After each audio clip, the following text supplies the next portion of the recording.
This is the Amazing Race Canada 4 preview from Reality TV Warriors You Are Team Number podcast. These previews are a rite of passage for Amazing Race teams. Any jokes made during this show are purely that, jokes, and are based on the limited information that we have about each and every team. We have and will change opinions on teams as the season goes by, so please do not immediately think that we have written teams off already purely from the jokes that we may make. With that being said, please enjoy our season preview for Amazing Race Canada 4.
Welcome to this very last minute preview episode of Amazing Race Canada 4 of the You Are Team Number podcast from Reality TV Warriors. My name is Michael Harmstone, and joining me for our 10th Amazing Race season is my Canadian friend who knows that a mermaid isn't an animal, Logan Saunders.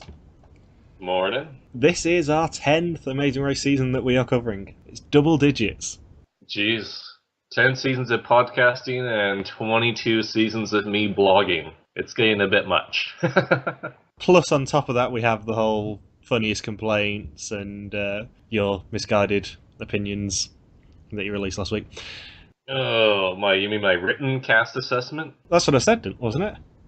Yes. As you've been trumpeting on social media for the past 3 weeks, I have been away. I've literally about an hour ago got back from cruising around Eastern Europe. So it's a little bit last minute, this preview. With a little bit of luck, I will get it out before the end of the day. Well, I will, because I've got bags of time, but unless you talk too much. Very well. I'll just stay completely silent as you analyze the whole cast, Okay. Especially when I've already written all about them. Otherwise, I'd probably just be repeating the same jokes over and over.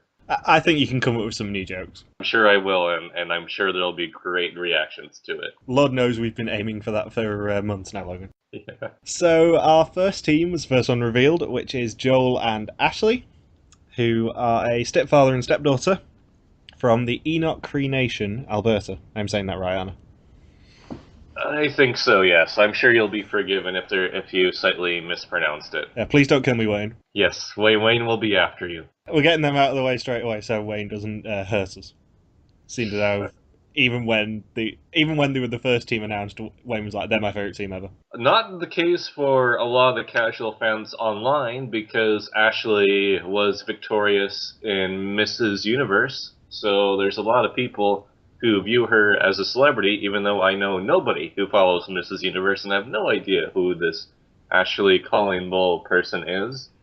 But yet they think, oh, she's a celebrity, and that's the only reason she was cast. So there's already a polarizing opinion on her. There are a few teams that I will be saying this sort of thing about, but pageant girls tend to have quite a good legacy in Amazing Race. They do. It's an extremely competitive field, and what's surprising with Ashley, too, is that unlike other pageant people, she is very outspoken politically. Like, she really puts herself out there, unlike almost any other female racer who's from the pageant world, or just female racers in general. You don't really associate them with strong political advocacy. No, I mean, if you look back at the US's history of pageant girls, we've had Katie, for example, we've had Mallory, Brooke and Claire, I think were both pageant girls. I know Brooke definitely was. I think Claire was involved in some sort of pageant. Dustin and Candace. It's basically a staple of every Amazing Race season. There is at least one girl from a pageant world. And she seems like she's going to be at least a little bit fun. Mm-hmm. I'd prefer her to be outspoken than sort of platonic towards everyone. Yes, and it's going to be interesting, too, if there's somebody in the cast who has a completely different contrast in opinion than her. Then we're going to see some neat rivalries start to form. But Canadians are also nice. They're not allowed to fight with each other. Yeah, Pierre and Michelle prove that it's not always the case. Oh, Pierre and Michelle, we'll be getting to them later. So, Joel and Ashley are both First Nations as well. They are the first complete First Nations team, and I say complete because I know you're going to pull me up if I don't, thanks to Hamilton and Michaela. And as you said, she's the current Miss Universe, and he is an auto mechanic. And back to our history from last year, can you remember CTV's euphemism game? When CTV write their little blurb about the team, they always put in some odd adjectives. Mm-hmm. And Joel and Ashley's is fun-loving. I can't remember what that is a euphemism for. I know stuff like spunky and fiery and feisty and things are usually quite loud, for example. But, yeah, fun-loving is one of those weird euphemism words. Yeah, it's not one you typically see in most bios. It's like when they were describing Brent and Sean last year and basically convincing us to like them. Yes, when they're like, Brent and Sean are the greatest people ever, the other 11 teams, don't waste your time on them, just pay attention to Brent and Sean. That's exactly what the bio was written for Brent and Sean last year, saying they're the biggest underdogs in the world of underdogs that we've ever seen. And weirdly, Gino and Jesse's words were things like arseholes and misguided. Oh, that was about 8 minutes before we got into a Gino and Jesse remark. A new record. You had to expect a Gino and Jesse remark, because there's one team I'm going to compare to them fairly soon. And their motto is, if you're not first, you're last. Which is completely untrue in the Amazing Race, except for the final round, because if you're not last, you're first. That's pretty much how it goes for, the first 11 legs. So they don't really have a grasp on how the Amazing Race works round to round, especially in Amazing Race Canada, where if you're not last, then you all end up on the same flight, and you're all first anyway. You're all in a tie for first, actually. And they obviously watch a lot of Scrubs because their favourite animal for both of them is the eagle! I've only seen the first season of Scrubs. I know we're not on webcam, Logan, but you're just getting a death stare now. That is your mission. It just got on Netflix. I watched the first season. I've just started watching it about a month ago. I watched the first season, and there hasn't been any Eagles references. I'm pretty sure that I've mentioned my love of TV musical episodes before. Scrubs is the greatest musical episode of all time. Which season is that in, then? 6. Okay, I haven't made it all the way to season 6 of Scrubs. Can I be forgiven for that? No! It was only like 2001. I know it's barely made it to 2001 in Canada, but still. And last Canadian season, thanks to Gino and Jesse's terrible bio, I did write a blog about biographical mistakes. I'm very tempted to add a new one onto there, which is answering the hero question. Can you guess where this is going to go, Logan? I don't know. Elaborate, Michael. There is exactly one team who do not describe someone they are related to as their hero this season. It is either their wife, their mother, their father, or their boyfriend. There is no variety. Rita and Yvette, well, one of them says that Jesus is their hero, and then I think it's Frankie and Amy.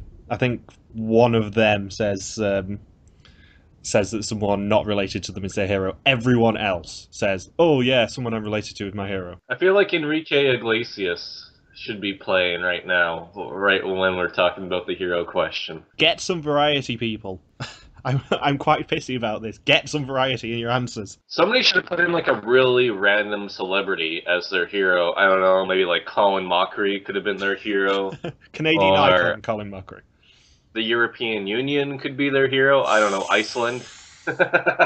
Yeah, Logan, don't care about football, so I did watch the match because it was on in the lounge when I was drinking last night. And you were drinking? I thought you don't drink alcohol at all. No, I was drinking soft drinks. Everyone else was drinking beer. Oh, that's your version of drinking. Okay. Yeah. Not my version where I try to ask Survivor contestants at the Survivor finale party for a ride home. Drinking and eating crepes. Rock and roll lifestyle, mate. Was this at the Paris airport? Because that sounds like something that would happen in Paris. Well, on big cruise ships like the one I was on Navigator of the Seas, on Royal Caribbean, they have like a massive buffet restaurant, and I'd already eaten my dinner and went up to the buffet restaurant to see if there was any nice cake, because they've had some very nice cream cakes the past couple of nights, and they had a crepe station last night. So I thought, crepe station? Yeah, they were making crepes for people. So I thought I will have some crepes. Why not? So I was eating crepes and drinking Coke and watching England suck at football. And yeah, the European Union I'm not getting into. Yes. So, yeah, his hero is his wife. Boring. To be fair, the other 8 teams did conspire for really boring answers too, so it's not like we can single out Joe and Ashley for it. Oh no, the rest of them are going to get me snoring at them as well. Don't worry about that. And who would be your hero, Michael? If you were to fill out that bio, who would be your hero? I would say someone really inappropriate, just to get a laugh. Like who? Like I don't know, Bill Cosby? Would that be your hero? No, that's a bit too far. We did talk about doing an off-season Jeffrey podcast. Dahmer. We did talk about doing an off-season podcast of answering the Amazing Race Canada bio questions, and sadly, my holiday got in the way. So we might have to do that as a mid-season podcast. I might put John Montgomery as my hero. You pandery little shit. So Ashley wants to go to Italy, surprisingly, because her family isn't from there. Little Krista shout out there. Oh, you're just pulling out all the stops today.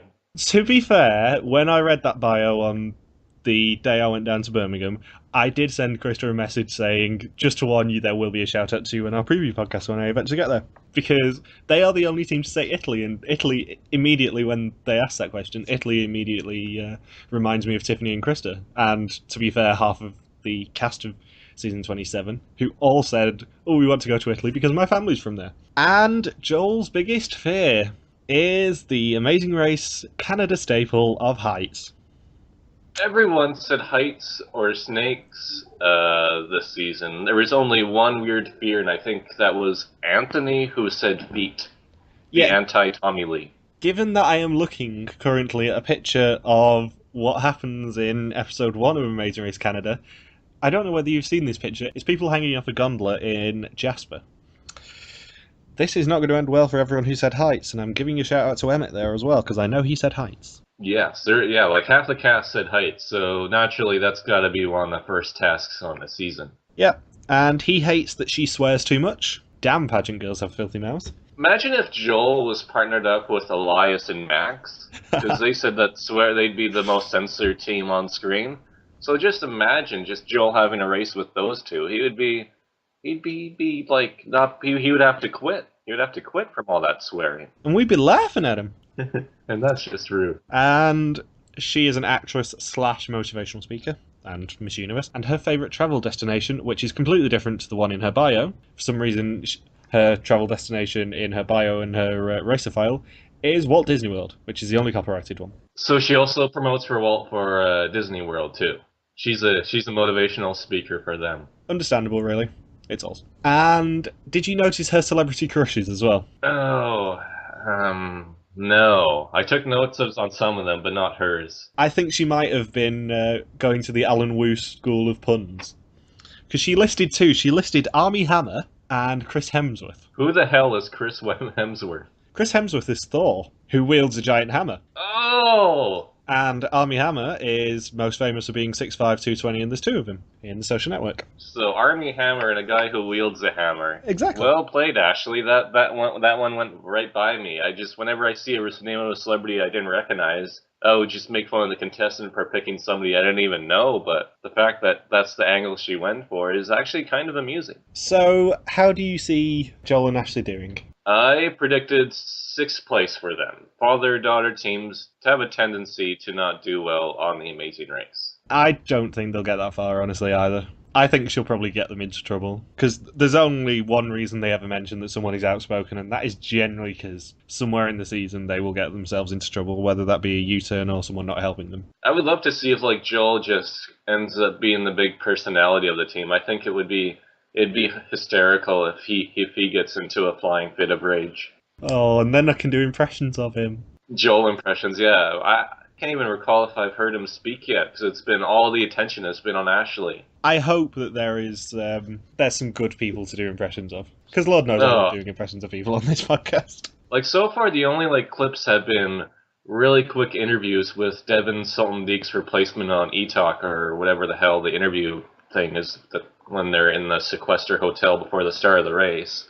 And then the 20-second staged Chevrolet clip, which nobody got cut off during their clip this year, unlike Susan and Charnji. One thing I do want to mention, now you've mentioned Devin Sultan Beek's replacement, the cast picture when it was released was of all them on the rooftop with John in the middle and the replacement next to him. Whereas I've only ever seen that picture once, because every other version of that picture I've seen is without her. Mm-hmm. So I don't know why they've done that. Yeah, because they pretty much pretended that Devon Salton-Deek didn't exist on TV or in press release photos. The only time you knew about Devon is with his extra behind-the-scenes clip of him performing one or two of the tasks and him having really nothing to add to the experience. With her, it seems like she's trying to, it's not her effort, but producers seem to be integrating her into the core part of the show, for at least one photo anyway. I don't know if she's just going to disappear from that point forward. So I'm going to move on. I know we said we were going to do them in the order they were released, but I don't want to talk about What place did you say they would finish in? I think they're going to be fairly early. I think they're probably... Like, be more specific? I think first 3 boots, so 10th through 8th. Okay. I think they'll get in trouble at some point. And I know I said we were going to do them in order of release, but I don't want to talk about the next team yet. So we're going to talk about the team I want to talk about, which is Stéphane and Antoine. The father-son team from Quebec. Oh, I love them so much. I don't think they'll go very far, and I was really disappointed to see your cast assessment say that they were going to be 9th place. They are maybe the best team of the season for me. Why is that? First things first, Stéphane looks just like he could have come out of a Hammer Rocks cast. He just has the look of a Hammer Rocks cast member. He looks like he looks like the sort of person they would cast on Hammer Rocks. In every single cast photo you see of Hammer Rocks, everyone is unbelievably jolly. It's just awesome. So he's the jolliest man to ever be on the Amazing Race Canada. Exactly. He looks like a Hammer Rocks cast member, and his bio reads like a Hammer Rocks cast member. Secondly, any team from Quebec never, ever, ever, ever, ever lets us down. Ever. We have Pierre and the Michelles. We have Holly and Brett. We have the gloriousness of Alain and Audrey. Alain and Audrey. And then don't get me started on Nick and Sabrina. You know what? That's a very good point. Quebec teams do have a really good track record in terms of entertainment value on the Amazing Race. I know everyone hates Quebec, but Quebec has never let us down this far. And I refuse to believe that Stéphane and Antoine will be the first Quebec team to let us down. Thirdly, parent-child teams are always fucking crazy. Do you know how many parent-child teams there are this season? I know. Like, is it going to be just it's all female teams and parent-child craziness? They're always mental. There is absolutely no parent-child team in recent Amazing Race history who has not been crazy in some capacity. At least one of them. Dave and Connor? Crazy. It was inappropriate for you to say that they were crazy, Michael. Inappropriate. He's too old to be called crazy, Michael. I was just reading Stéphane and Antoine's bio and just going, "You are my people. Come to me now." Because the thing that I highlighted and circled and starred and everything, the team they associate is Suki and Jinder. You are my people. They're shooting for the stars. The expectations they're setting up for themselves is really high if you're writing down Suki and Jinder. That's the peak. That's the peak. Their bar is just infinitely high with me, because they have said the right things. It is like they read what I asked on that blog and went, "We can provide, so provide, please." Even though I think that you might let me down slightly, it just reads like such a great bio. And even better, they are one of 2 teams where the younger one is the more mature one, because Stéphane is apparently really, really immature. Yeah, usually it's the child that carries all the personality within the team. But in this scenario, yeah, it looks like Stéphane's going to be the one who's really going to be the one out there. And Antoine will have to be the one to reel him in. Yeah, I suspect Antoine is just going to be sat in the corner like, "I'm not with him. He's not my father." Without having even seen any of these people speak, I've literally just read the written bios. That is the impression I get of them. And yeah, Antoine's pet peeve corroborates with that as well, because he says that he's basically going to despair of his father, which could be delicious. Yes, by the end of the season, Antoine will be emancipated. And for some reason, his nickname is Nerf. Nerf, like the toy? No, like the French for 9 for some reason, which you made the mean joke of, "Oh yeah, that's what place they're going to get." I told you I was going to take you up on something. I forgot. That was mean. You can say that about any other team this season. Do not say that about my my beloved Stéphane and Antoine. They set me up for that one, though. They did, yeah. I'm just guessing where these teams are going to finish. And if a team nicknames themselves 9, I'm going to guess they're going to finish in 9th place. And as we've proven before, you are very bad at guesswork when it comes to anything other than first boots. Yeah, it took a lot of analysis to figure out that Shala and Nabila would be the first ones out of season 2. Oh, I remember our preview for them just going, there's not even any discussion, they're first boots. Wooden popsicle stick fear. A fear of wooden popsicle sticks. They had every curse going for them. A list of things they would not do. I will pull Antoine up on saying his parents are his hero. Boring. But, everything else makes up for it. They're awesome. And I'll be so disappointed if tomorrow we are talking about them being the first boots. Yeah, you'll be in tears. You'll be in tears. We already know where you think they're going to place. Nerf. Yes. Boo. What do you think? I think they're going to be a disappointing late boot, honestly. I think they will be... If we're going back to Canada 2, which we're not going to compare anything to Canada 3, because, apart from Nick and Sabrina, everything sucks. And Brian and Cynthia. Neil and Kristen. Just want to point that out. Yeah, so apart from that wonderful section of Nick and Sabrina, Brian and Cynthia, and Neil and Kristen, I think they're going to be one of those disappointing late boots, sort of the Suki and Jinder to Elaine and Audrey range. So sort of 4th to 5th. So, let's see, who shall we go for next? Let's go for Steph and Kristen, because I know you've had a little correspondence with them on Twitter. Yes, they're the ones who have responded to me the most on Twitter so far. So they are a dating couple from Toronto, and they are both former varsity softball athletes who met years ago, but only got together when they both went on American scholarships in different cities, and they want to be the first all-female team to win the Amazing Race, Canada. Yes, and it only took 4 seasons of the Amazing Race Canada to match the number of lesbian teams in 28 seasons of the US version. But lesbians are different, Logan. How could you not know these things? How can you compare them to skateboarding lesbians? Softball lesbians versus skateboarding lesbians. Exactly. Let's compare and contrast. That'll be an essay in the 9th grade high school classroom. And their motto is, she's always right. Which makes me think, they're not going to be on the Nick and Sabrina Bicker scale. That's got to be one of the best mottos ever. She's always right. And obviously, given their passing resemblance to Natalie and Megan, they most associate with them. And basically any female team who wants to win probably is going to associate with Natalie and Megan. As opposed to, they're not going to say, we most associate with Shal and Nabila and the twins from season 1. You've spoiled my comparison for later. There is one team I compare to the twins.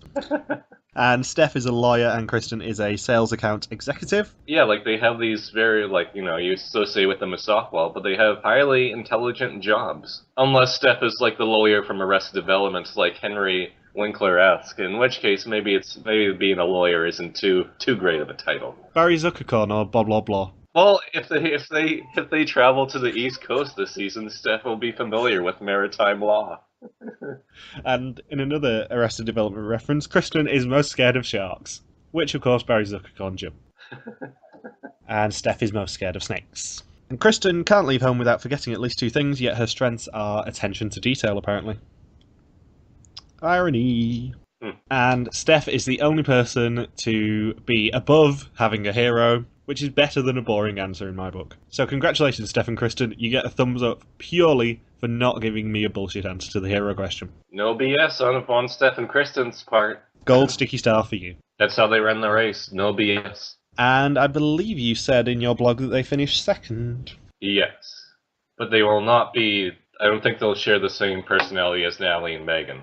I think they'd probably just put that answer down just to say that they're going to be a strong all-female team. Well, yeah. I think they're going to be a lot more entertaining. I know we talked a lot last year about the comparisons that teams make, especially in Amazing Race Canada, where they only had 2 seasons of comparisons to go on, and yet no one chose Suki and Jinder, because they sucked. But it's getting a little bit wide, but every female team who is going to want to be a dominant force is going to say Natalie and Megan until there's one to replace them.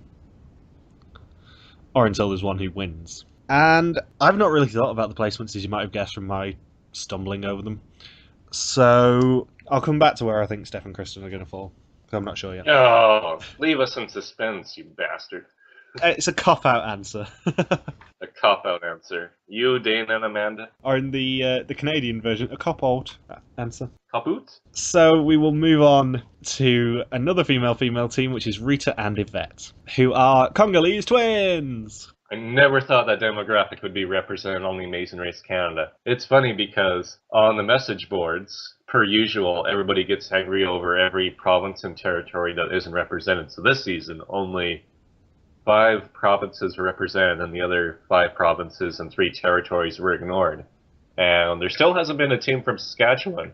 So I find it hilarious that there's been no team from Saskatchewan, but now we have a pair of Congolese twins from Alberta. That has to piss off the folks in Saskatchewan. It could have been worse. We could have had a Big Brother Canada crossover of Zach and Ashley being from Saskatchewan.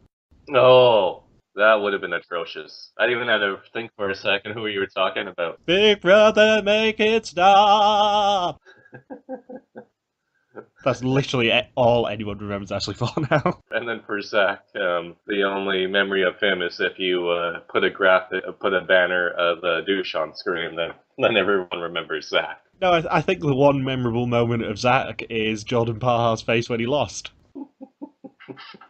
So even in the CTV written bit, Rita and Yvette are described as both sassy and loud. That should tell us all we need to know. And they have 4 sisters. A Congolese family with 6 sisters. I feel like that could be a sitcom. Sounds like an ice cream brand, that.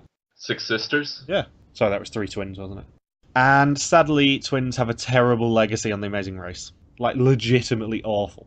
Even in the American version too, I guess. No one's done extremely well as the twin. I was going to say, this is where Logan wrecks his brain and tries to correct me on something. Derek and Drew made it to 4th? That's the best I can come up with. Yeah, twins really have not got a good legacy. And for some reason, they say that they describe themselves as Brent and Sean, if they were another Amazing Race Canada team. And I would disagree.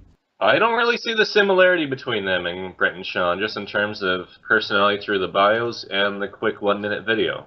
There are 2 much better comparisons, both of whom we've already mentioned. Neither of them even mentioned vomit. I know. They don't even vomit during their E-Talk interview. They should already, Sean was already vomiting in the hotel room when he was interviewed by Devin Saltondeek. Twice. He vomited twice during the interview. It was kind of disturbing. Rita and Yvette have kept everything in so far. Maybe they will vomit when they have to deal with the harpies from the social. Everyone's done that. That's just a rite of passage. An Amazing Race Canada vomit bucket in the back of the social. Yeah, it's a guest book. In fact, weirdly, I was reading a book on holiday, and the social got a shout out in it. There's a book called What? So You've Been Publicly Shamed by John Ronson. And he was talking about doing a Canadian book tour, and how he went on the social in one of the chapters. So there you go. The social is actually not that well known outside Canada, but still. So yeah, there's 2 better comparisons that I would make. They are French-speaking and twins, so obviously they can say Pierre and the Michelles. And I would have even taken a Trina and Tennille shout-out rather than Brent and Sean, as in female twins. Mm-hmm. I don't get the Brent and Sean comparison, because compare the sassy and loud to the hilarious, I think it was, that they described Brent and Sean as last year. And underdogs. And underdogs, yeah, they described them as underdogs, didn't they? And Rita is an account representative and Yvette is a Service Canada agent. And Rita's favourite travel destination is New York. Kill me now. Oh yeah, you hate New York. Yeah, New York's horrible. But Yvette's is more confusing. Hers is North Carolina.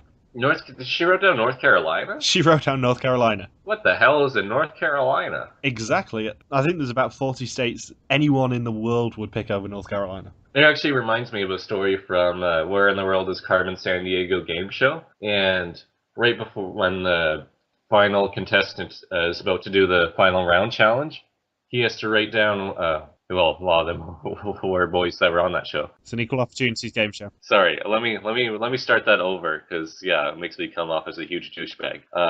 When the contestant makes it to the final round, they have to write down which state they want to go to on vacation, and they always wrote down like Kansas or Nebraska or Montana. And apparently, I read about this afterwards. I read this about a few years ago, but they weren't allowed to write down California, Florida, or New York because that's where everybody would want to go. So the producers always made them write down some random state, and then if they won, then they can switch that up for a trip to Disneyland or Disney World or somewhere in New York. Well, yeah. Having been to all 3, why on earth would anyone pick anything other than New York State, California, or Florida? It just doesn't make sense. Oh, you left out Nebraska. And Nebraska, yeah. And they both hate each other's stubbornness. They're going to get along just fine. I think they will be a fairly early boot. Yeah, I've got them in 7th. I mean, I said I couldn't quite figure them out, but I do sense a lot of meltdowns in their foreseeable future. I think they'll be quite fun in the process of their meltdowns, but I don't think they'll last too long. Oh yeah, it'll be a train wreck that we're gonna love to watch. But yeah, it's gonna have there's a shelf life on it. I certainly don't see them making maybe the back half of the season. Unless all 4 non-elimination legs in this season are all thrown at the beginning. Wouldn't that be hilarious if just the first 4 legs are all the non-eliminations? You mean Vietnam? Yeah, pretty much call an Amazing Race Vietnam. Yeah, where you just have non-elimination, non-elimination, non-elimination.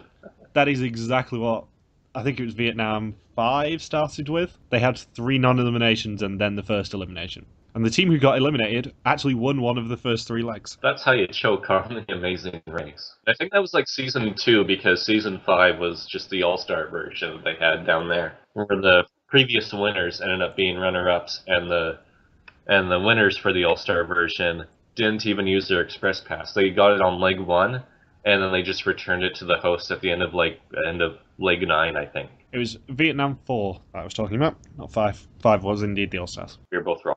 Yeah. So let's move on to maybe the most awkward team that we're going to have to talk about, Jillian Lowell. Yep. I'm treading very carefully. There's one joke that we both independently made that we're both trying desperately not to make.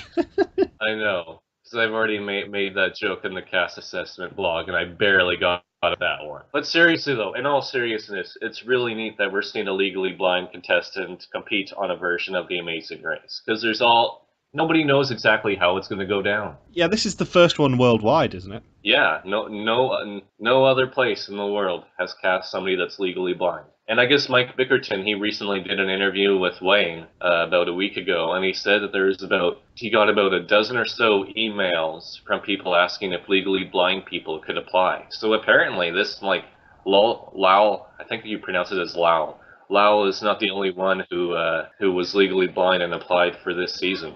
There could be other people in the future who are in the same condition as him. It is quite neat that after 65 seasons of Amazing Race, I think it is worldwide, we are getting something new still. Mm-hmm. And other than softball lesbians, yeah. And I think it's quite telling that CCV haven't confirmed anything about this season. I've checked the press releases on multiple occasions in the past couple of weeks. They've said nothing about any twists this season. They don't even want us to talk about the locations yet. All they've mentioned is Yellowknife, and that's it. They've not even confirmed where that gondola picture is from that I was talking about earlier. And I know it's from Jasper. Because you've been there. Yeah. But that's not a spoiler. You recognize it. Yeah, I recognise it. I've been there and walked quite a lot around that national park. But yeah, they've confirmed nothing. They've not even officially confirmed the number of countries. We both know the number of countries because we followed the location reveals, but they've confirmed nothing, so they just want us to focus on this cast, which could either be a really good or a really bad thing. It's really, yeah. Let's segue into that for a little bit, because they really took a unique direction with this cast. You have somebody that's legally blind, and we have 5 out of the 10 teams are all female teams. There hasn't been any other season worldwide that I can think of where 50% or more of the cast were all female. It's happened 3 times. It's happened 3 times? Yeah, this is the 3rd time worldwide that there's been 5 female teams. Well, what are the other 2 times? I know for a fact that it was Philippines 1, and there was another one. I will find out while you talk. Philippines 1 definitely had 5. Okay, so other than Philippines 1... This is the first, let me rephrase it, the first English-speaking season to have 50% or more as all-female teams. If you say, like, The Amazing Race in Norway, The Amazing Race Norge 2 or something like that. In there. Yeah, I could actually say that. But, yeah, just a completely unique direction in that sense, because I think the US version, seasons 17 and 25, had 4 out of the 11 teams be all-female. So, and especially the relationships that we have this season 2, they didn't really go with what you would exactly expect. Because even within the all-female teams, they represent slightly different archetypes than what we see in the U.S. version. Like, there hasn't really been a Frankie and Amy in the U.S. version that I can think of. Like, not even Andy and Jenna were remotely close to being like them. Or, like, Congolese twins. Maybe some people may make the jump to compare them to Natalie and Nadia, but I don't think that's really too fair of a comparison. Or, what else we got? Oh, yeah, Kelly and Kate? Yep, Kelly and Kate.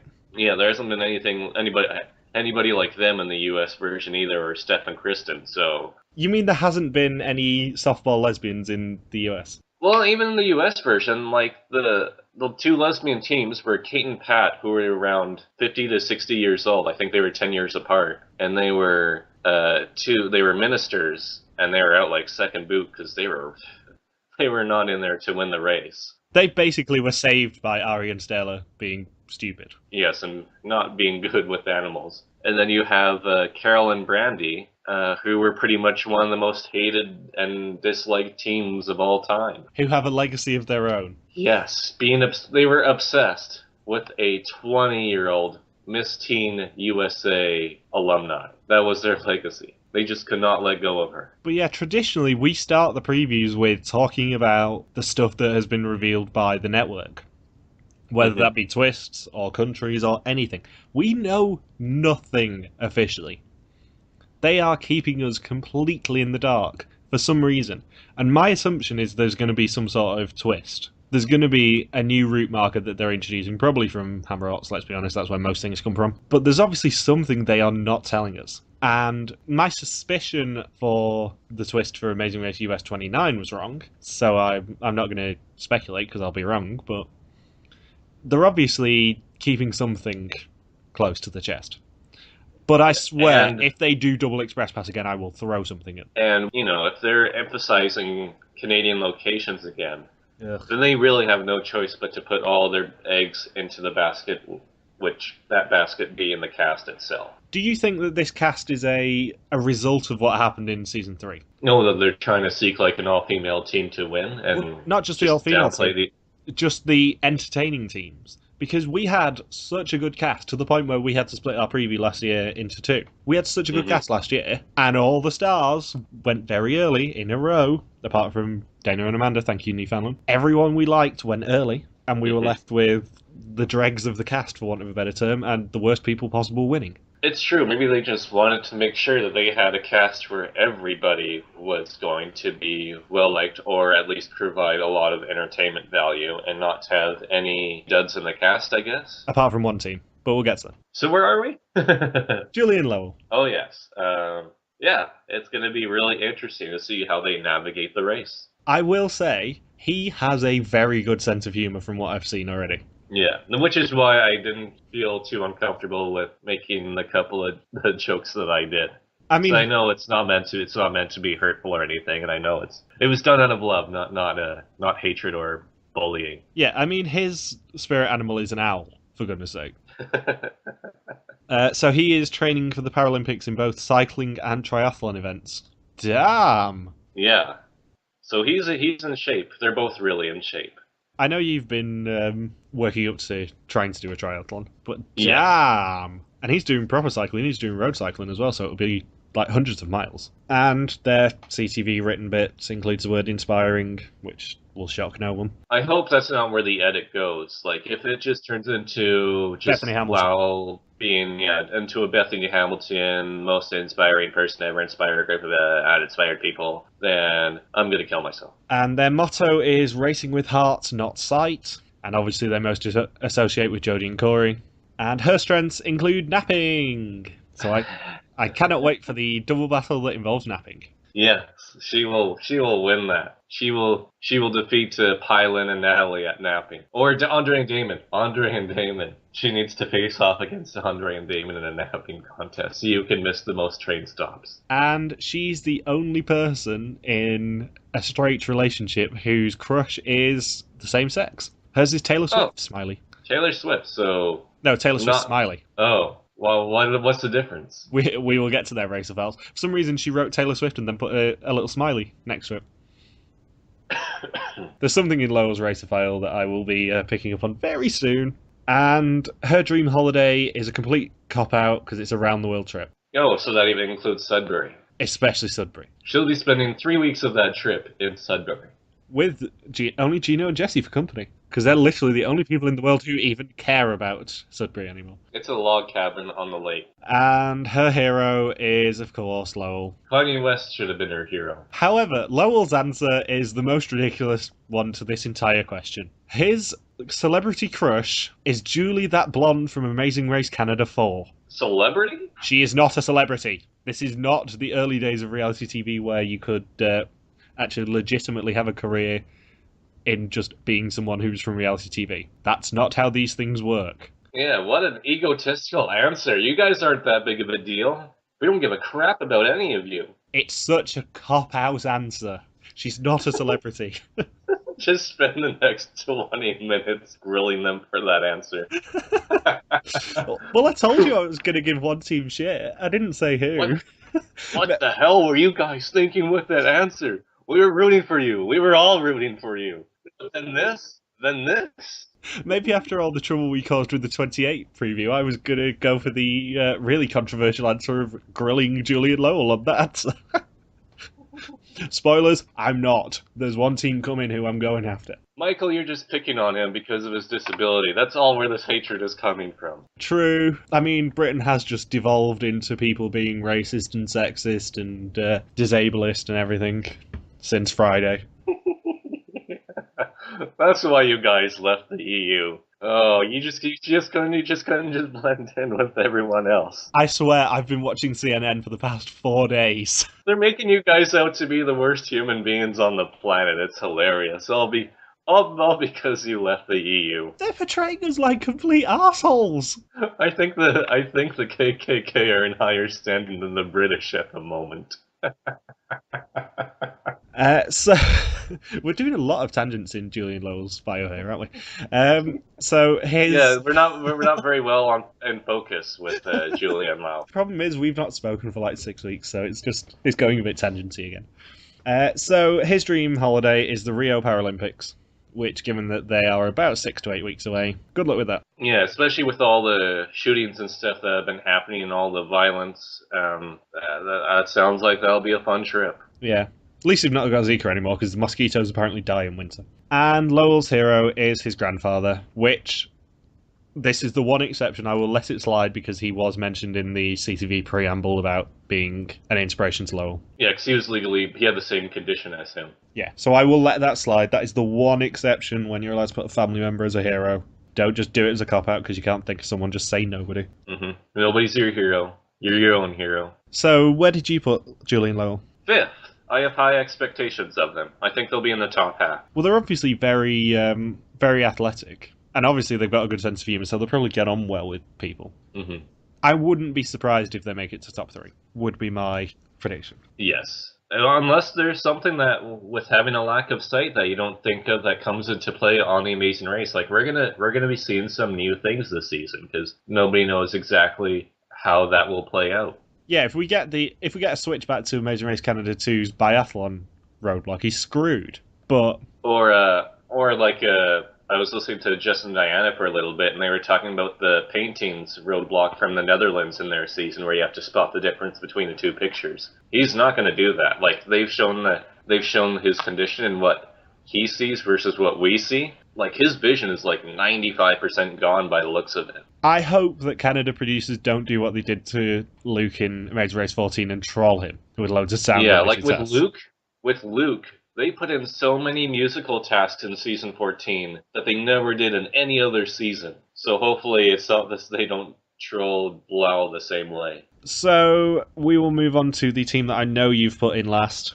Anne and Tanya, who are best friends for more than 35 years, and they first met when they fought over tiaras as children. And their highs include marriage, kids, and living in New York City for some reason. And their lows include death, divorce, and financial hardship. It does not say who or what that relates to in any way, shape, or form. I really don't have too much to say about them, because their bio was talking about being moms and super moms and raising children. We don't know how they're going to race. What confused me was that the team they most compared themselves to was Mickey and Pete. Mickey and Pete aren't exactly parental figures that come to mind. No, I mean, if they could have opened it up to international Amazing Race teams, they are colouring head in it. But yeah, I can't actually think of an Amazing Race Canada team that they are like, just from reading their bios. Yeah, because like Susan Charnjeet, like they were like before the season started, there was barely any mention of them being moms. Like they were super fit CrossFit people that were freaking correctional officers in a prison. Anne and Tanya do not exactly share those traits with Susan and Charnjeet. No, they are basically mum in massive neon lights. Yes, and leather pants and zebra straight tops. And Anne is a coach and opera singer, whatever combination that is. Yes. And her favourite place to visit is Europe. That's very general answer. Yeah, way too general. That's basically like saying Africa is a country, which we pulled people up for last year, but also not necessarily a comfortable place for British people to visit at the moment. Yes. See, I hate that you preempted me with all the EU referendum jokes, because, I had that one waiting. Yeah. And Tanya is the first person ever to mention in a bio that her strengths include great driving skills. Imagine if she was on season 27, she'd be so let down. We're not driving once, no one will get to see my great driving skills. But that is a massive, arrow on fire pointing towards it, making me think, maybe they screw up at driving, maybe they wreck a car. Oh, that's a hint, yes. They have a Brian and Greg accident, which is like a horrible thing to say now that I've said it. For anyone who has never listened to one of our previews before, we are quite good at spotting hidden clues in the bios. Great driving skills, that's the sort of clue that you look for, because it's very unlikely that we will see good driving from them, or from Tanya. It'd be funny if it's just like she stalls the car like 5 times and runs a red light, and I don't know, gets pulled over for speeding. Just pulls every and then can't even, and then bumps into another car when trying to parallel park. Just making every accident or making every mistake in the book. I mean, being a seasoned driver, you would know that. Yeah, I drive all the time, as we all know. I'm a licensed professional driver, and I have even driven Mario Andretti around when his license was taken away, and he was impressed with my driving skills. You've driven Mario around? Yes, Mario, Luigi Mario, Yoshi, Bowser, Peach. Kid, yes, Peach, Daisy, yes, Magic Koopa. Oh, he's a hilarious passenger. Who willingly communicates with Daisy? Ew. I don't know, but the eye in the back of her head kind of freaks me out. And I'm going to have to defer to your greater knowledge here. Who the hell is Hendrik Lundqvist? That was Tanya's celebrity crush, right? It was. I don't know. I'm guessing a hockey player? So you actually genuinely don't know? I'm guessing with it's such a Scandinavian name, so I presume it's a hockey player. Seriously, Logan, that's the only Scandinavian people that would be mentioned in Canada would be hockey players. For God's sake, Logan. And maybe contestants on The World's Strongest Man. I read your blog and I thought, Logan obviously knows who he is. I don't have to research this. We do not have a research amnesty. Research these things, please. I think I'll lock in that he's a hockey player. That's what I just assumed, Hendrik Lundqvist, that's the most Scandinavian name I've ever heard in my life. It's right up there with Magnus ver Magnusson. Now I'm actually going to have to look at this. You are very lucky he's a professional ice hockey goaltender for the New York Rangers. You jammy little bastard. I told you, if it's a Scandinavian name being mentioned by a Canadian, it's probably an ice hockey player. Oh, what a stupid sport that is. And Anne's sister is her hero. You're gonna get in trouble one of these days. One of the heroes that they mention is probably somebody who went through an extreme hardship, and then you just come off as a cold-hearted bastard in the process. It's fine if they mention it somewhere else. If the CTV bio says, like it did for Lowell, his grandfather's his hero because he had the same condition. That's fine. That's the sort of thing where it is fine for you to say, oh yeah, my grandfather's my hero. Not just say, oh yeah, my sister's my hero, or my kids are my heroes. What the hell? And we will end with the bit I know you've been waiting for me to mention. The reference to our favourite sound clip of all time. Was it Tanya? It was Anne, who said she cannot leave home, just like many teams from Razor Race 28, without her face cream. Oh, yes, thank you. Oh my god, she actually said she could not leave the house without her face cream. Insert Ashley style eye roll here. So yeah, their face cream, I reckon, is going to take them to an early boot. I can't see that. If they're first out, all they're going to be known for on this podcast is for the face cream. It's like Kurt and Brody. All they're known for is not being a couple of bros having some face cream. It's just the face cream now, and me having a very dirty mind and some basic audacity skills. And Anne and Tanya have officially stopped listening to our podcast. Oh well, I don't think we'll be talking about them for very long anyway. Ooh, Burn. It'll burn more than the face cream. Oh, Logan.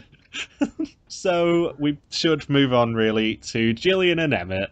Who? Never seen these people before. It's funny. People were on the official page were asking who Emmett and Jillian were. So they haven't really taken advantage of being on the first major Canadian reality TV show. They haven't taken advantage of that and turned into some big fame. They've just been living quiet lives in quiet Nova Scotia. Yep, and appearing once a season on Big Brother Canada. Yep, that's about it. Emmett did appear in the first week, was it? I think it was later on. It was definitely the first couple of weeks that he appeared in. For on Big Brother Canada 4, and in fact, this is the first time that she didn't make an appearance on the sideshow. Yeah, so she's really moved on from her Big Brother Canada victory. Yep, and she is still a school teacher. He is still a farmer, milk farmer. And they, thank God, they are billed as exes. I know I mentioned that parent-child teams are fucking crazy, but exes teams are fucking crazy. I don't think they'll fight as much as we think they will, though. No, I suspect they will let the side down in terms of ex-bickering. But I'm so glad that they are billed as exes, because exes always work out well. And Emmett even says, we both wanted to apply with other partners, which sounds like a complete mess already. Yes. And they knew deep down that they would have to partner up with each other. Do you think production made them align that way? Oh, 100%. Yeah, I think so too. You can't just have a Big Brother crossover with one person, because that's an Amazing Race US thing to do. And that does not go over well, as we learned with Allison. Exactly. You have to have both of them there to fight and generally be a nuisance. But for anyone who didn't watch Big Brother Canada Season 1, well, she won because she was a dominant force with him, and he came third. Yes, and she barely won because Topaz kind of screwed things up there, which everyone knows about at this point. She won because of the biggest mess in Canadian reality TV history, and it was wonderful. Wait a minute! Hold up, Arisa. Somebody's gonna try and U-turn Emmett and Jillian with her, but if Topaz were on the race, she would have just accidentally U-turned somebody else, and then be like, wait, I didn't mean to U-turn them. Don't do this to me, Monty. And that's the most Big Brother talk we're going to be having for today, because I've not seen the first few episodes of Big Brother 18 yet. Oh yeah, you haven't seen those. Oh, it is probably two of the worst contestants I think I've ever seen so far after the first week. I have seen some of your tweets, but I have not seen the episodes, and I kind of don't know the results. Keep your eye out for Paul and Josiah for how not to play Big Brother at the start. Yeah, I saw, sadly, a slightly spoilery message that you put out a few days ago, but yeah, I've not seen any of the episodes yet, because obviously it started last week when I wasn't here. And Jillian and Emmett have the complete correct motto, which is, race like you're in last, because on Amazing Race Canada, that doesn't matter. I hope with them because I'm sure other teams are going to know who they are. And the fact that Emmett and Jillian just outright dominated the first season, where they were able to have a really good social game, and they won like half the comp. They pretty much alternated HOHs for the second half of the season. So with Emmett and Jillian, they need to not finish in first or really close to it for the first 3 or 4 rounds of the season. They do need to hold back a little bit and just make relationships with everybody else and let the other team start bickering with each other and create their own rivalries and have another team that's established as being strong. And then come the second half of the season, just really pour it on, try and sweep every round just to show off and use the final U-turn that's available. And I think that will be a really good strategy for them. Make no mistake, if they appear as big targets as they did on Big Brother Canada, they will be U-turned very, very quickly. Mm-hmm. Especially if it's going to get towards maybe a must-vote U-turn, because I'll be damn shocked if we don't see one of them fairly soon. They are they're going to be huge targets. Huge. But I think they have enough of a social game where I think, because they're both hovering right around 30, so they're right in the middle of the age group for this season, where I think they could woo over the other teams and get along with them and have another team that ends up being a target, or another team that's just so unpleasant for other teams to be around that ends up being the team being U-turned. Yeah, if they appear dominant, they are screwed. Yes, they will need to be like Gino and Jesse and just make it to the U-turn board first each time. Otherwise, yeah, they're going to be screwed. Yeah. But I think there's even if they get U-turn really early on, I think there's enough teams in this cast that they could probably still perform faster than. Yeah. Because Emmett and Jillian are both in really good physical shape, and they're both, and what the types of challenges in Big Brother, a lot of it is mental. So I can't see too many tasks that would trip them up at all. I know you predicted that they would win the season. Mm-hmm. I'm slightly less bullish on them, and I wouldn't be devastated if they did,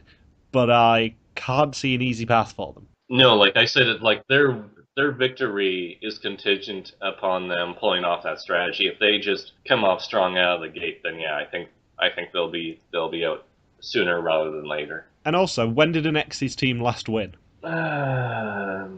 Derek and Danielle? Yeah, Eric and Danielle is the correct answer, because they are the only X team ever to win. There's been a long drought for X's teams, mainly because they usually butt heads quite a lot. And yeah, Jillian and Emmett are probably going to be in the top half of X's teams purely because they are both in great shape and were very dominant on Big Brother Canada. But if something trips them up, they're screwed. I'm just picturing Peter and Alec just being so pissed off that they weren't invited onto him, that they weren't picked for Amazing Race Canada. Oh, does this mean we're going to get a Shield show for Amazing Race Canada? Actually, I think Andrew was already previewing this season of Amazing Race Canada. He was mainly just talking about, I guess he has like his own YouTube radio show, and I remember it coming up in my YouTube suggested videos that he was talking about the cast for Amazing Race Canada, and I'm thinking, I guess Andrew's only talking about this because Jillian's in the cast. Well, yeah, that means they're going to get all the behind-the-scenes gossip. We're not. This sucks. Oh well, I can live with that. And they both hate heights. Yeah, they'll get over it. Heights thing is such a generic fear. Like, I even have a fear of heights, and I've already done adventure. I just did an adventure ropes course for the first time a couple days ago. I unintentionally went on the scariest roller coaster in Vegas. So yeah, fears thing it's just so temporary. It's not like a drawn out thing. Like if you were to offer somebody a wooden popsicle stick, at least that they have to really suffer for several minutes. So yeah, their heroes are both their fathers. Boring. And Emmett's crush is a hybrid of Katy Perry and The Rock. Katie Rock? Yeah. Do you smell what the California girl is cooking? Can you smell the whipped cream that The Rock is cooking? Oh, that's just at least it's not face cream, it's whipped cream. So yeah, I'm slightly less bullish on them than you are. I think they probably won't make the final three just because they're going to be a huge threat, especially if someone knows who they are. So Kelly and Kate are the next team. KK-licious? Are we going to accept their team nickname? No. Rejected. I'm not going to lie, we're going to rush through the next two because there's one team I really want to talk about.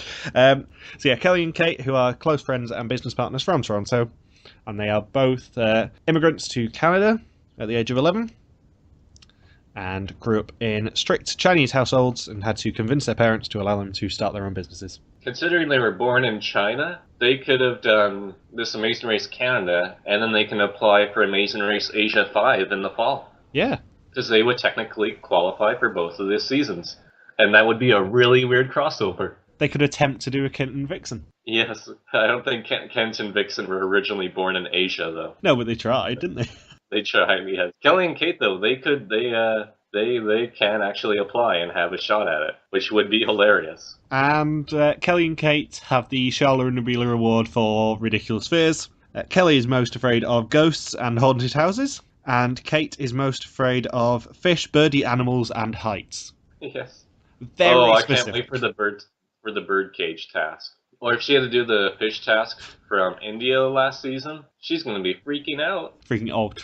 She's Canadian. Freaking out. Yes, and just imagine, there's no way that she could live in Newfoundland or any of the maritime provinces because, well, I mean, there's not as much fish as there used to be, considering it's actually qualified as an overfishing region of the world now. But she would not do well in Atlantic Canada in general. And it feels like all of the East Coast is haunted, let's be honest. And they most associate with no one because they're unique. And there's always one team every season who say that, and honey, you're not. Honey, you're not unique. Sass. I was channeling my Rita and Yvette sass. How did I do? I'm proud of you. But seriously, yeah, they're the first Asian Canadian team on the Amazing Race Canada, and surprisingly, they're not from Richmond. Yeah, I don't see much of a future for them, I'm sorry. I don't know. I see some comparison to, rebelling against the traditional household values in the same way that Michelle and Claire did in Amazing Race Asia 4, and Michelle and Claire made it all the way to the end. So that's why I'm shooting up my expectations a bit higher for Kelly and Kate and are putting them in 4th place. However, Amazing Race Canada does have more physical tasks than almost any other version out there. So I could see with just their stature in general that they're going to struggle at tasks a bit more than a lot of the other teams that are in this season. However, with the fitness background, I think they should be able to handle it. Yeah, Logan, what is it they do as a job? 2 words: fitness entrepreneurs. They are Body Break. Yes, they are Asian Body Break. They are the new get fit and fuck off team. Yes, if Kelly and Kate drop an F-bomb on a random team that U-turns them, they will get the Body Break label. They will surpass Hal and Joanne. They are Asian Body Break from now on. Oh, I'm going to edit that in my post. So, their heroes are their mother and their boyfriend, respectively. Boring. So you have them at 4th place, and I'm going to go for about 6th. I don't think they'll make it into the top 5. Okay, but we have them in the same general area. Yeah. I think that their fitness background will take them so far, but they will probably get to the Hal and Joanne Memorial 6th position. So Frankie and Amy are our penultimate team, and they are a mother and daughter from British Columbia. Are they from near you? Aldergrove. Is that near you? Oh yeah, I was born in Abbotsford, which practically borders Aldergrove. When I had a Christmas concert in the 2nd grade, we had it in Aldergrove. Both towns are they're both right along the border to they're both border towns to the U.S. So they were born about 15 minutes or so from where I was born, and then and now I've moved up slightly up north to the Okanagan. So they live they're about a 4-hour drive away from me. Yeah, I saw your conversation with Mark Carroll, you see, so I sort of assumed that they were from somewhere near you. Mm-hmm. And they're a very BC type team. Whole story. They seem quite BC.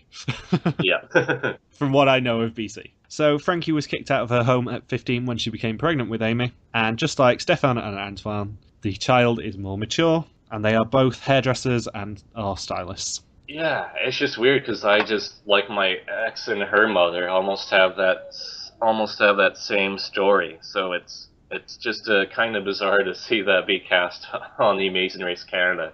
And then Amy's taste in movies and David Bowie and stuff, and even celebrities in general, is almost identical to what my sister's favorites are. It's really uncanny how similar this team is to people that are very close to me. Yeah, if people thought that Max and Elias were going to be Logan's favourite team ever, Frankie and Amy may surpass that just because Logan knows people like them. Mm-hmm. Although saying that you're like my ex may bring a bit of a mixed reaction to it. Depends if it was an amicable breakup or not. It's a long story. It could just have been a grown apart. We've got 12 episodes, Logan. We can get there. Yes, we're going to break down Logan's previous romantic encounters. Given that our last podcast was about your adventures in LA, we can get some deep shit going on if you want to. Yes. Logan details his relationship with his ex. What a fun podcast. Please tune in. It will be our highest ratings ever. Get a Frankie and Amy episode on the go. Get a bit of therapy on there for you as well. Oh my god. And they get one of those awful CTV words of spunky. Spunky is one of those terrible words that they use in the CTV bios that I hate. They're fire and ice, though. Hashtag Game of Thrones. Loud and annoying is basically what spunky means. Let's ignore the CTV bio, though, and hopefully that spunky was just a throwaway word because they went through all of the other typical adjectives that they use season to season. I know some people out there, First Nations people, were offended that Joel and Ashley referred to themselves as hardworking. where people were like, oh my god, that's so racist. And then you look into it, it's like, oh, Jill and Ashley used that word to describe themselves. That wasn't just some CTV bio guy. It was like, oh yeah, First Nations team, hardworking. Like, it wasn't as offensive as the casual fans thought it was. And Frankie seems to think that a mermaid is both an animal and real. Hey, they could be real. They're kind of real. There's manatees. That's kind of a mermaid. Yeah. They're the inspiration for mermaids. And Frankie is afraid of small spaces, which we haven't really seen on Amazing Race Canada that much. Yeah, if only she got to go into the caves and catacombs like last season. Hashtag catacombs. Mm-hmm. Hashtag catacombs, yeah. And Amy's strengths include being a good friend. That's a nice strength. It really comes in handy on the race when you're competing in curling against Nick and Matt. Man, it's really good that you're being a good friend right now, because this is helping us tremendously. And Frankie's nicknames include Frank the Tank. That is the best nickname ever. It is. I think other teams had like Muzzer or just really weird nicknames, or Anthony and Brandon's Anthony's nickname, which we'll get to in a minute. Oh, but yeah, with Frankie and Amy, at least with the Amy's being a good friend, then anytime that they're shown on screen, they can just play the Golden Girls theme. And Amy is the only person to include an actual hero in the form of David Bowie. She digs the eye patch. So where did you put Frankie and Amy? 8th, but I'm hoping it's much higher. The Nick and Sabrina memorial position. Yes. I'm not sure where to put them, because I think they're either going to go out really early or make a deep run. That's usually how it works in a 10-team format, Michael. I think they might slip through the cracks. They could just about get to top 5, I think. I'm going to tentatively put them at 5th. And our final team, and the team that they're in the Gino and Jesse memorial position for a reason. Put it that way. Anthony and Brandon? Anthony and Brandon. Everyone hates them already. Everyone is assuming the absolute worst. They think they're going to be the next Gino and Jesse. They think they're going to be the next Volda Mussolinis. Well, I'm here to be optimistic. They will be better characters than the Volda Mussolinis. Do you remember my rant last year? Every single point for Gino and Jesse I could say about Anthony and Brandon. Their bio is boring as all hell. They seem like they're going to be like the casual fan favourite teams. One of them even looks like a Lego. Ben described Gino's face as looking like a melted Barbie doll last year. It's child toys. It's like weird flashbacks and deja vu, and I hate it. Are you suffering from like shell shock right now? Has it been like you were in Nam or something? It's PTSD from my Gino and Jesse rant last year. It's gonna be okay, Michael. Did Gino and Jesse refer to either themselves as Booby Miles as their nickname, motorboating extraordinaire? No, they did not. No, but their nickname, which we are going to have to replace, is Vile. Bump and Grind. Ew. So yeah, they're best friends, even though they've known each other for less than a year. And they're bartenders. They also want to give away some of their money, which immediately makes me roll my eyes. Not at the nice gesture, but the fact that they mentioned this in the bio to try and get sympathy and win the Casual Fan Favourite Award. Yeah, I'm always split between when there's racers that just say that they're racing for somebody else and use that as their hook. That always makes me a bit uneasy, because I don't know if they're just trying to work an angle or if they legitimately feel this way. And unfortunately, the only way to tell is to see it play out on screen. Yeah. I get the terrible sense that just like last season, they are going to be the Volda Mussolinis and ruin everything. Mm-hmm. And Anthony is our third racer this season from the Congo. 15% of this cast hails from the Democratic Republic of the Congo. 15% more than people from the season that are from Saskatchewan. That is hilarious. And I think Anthony was the only one out of the 3 who was born in the Democratic Republic of the Congo. Not to be confused with Republic of the Congo, which borders it to its left. I don't know, why are there 2 countries that just have that name? No idea. What happens if there is a racer from Republic of the Congo next season? Like, that's just going to confuse the viewer. So, Anthony has a phobia of feet, which is a travel merce he really should get over quite quickly. And his food of choice is anything his mum makes. Anthony probably would never watch a game of soccer then if he fears feet. Ugh.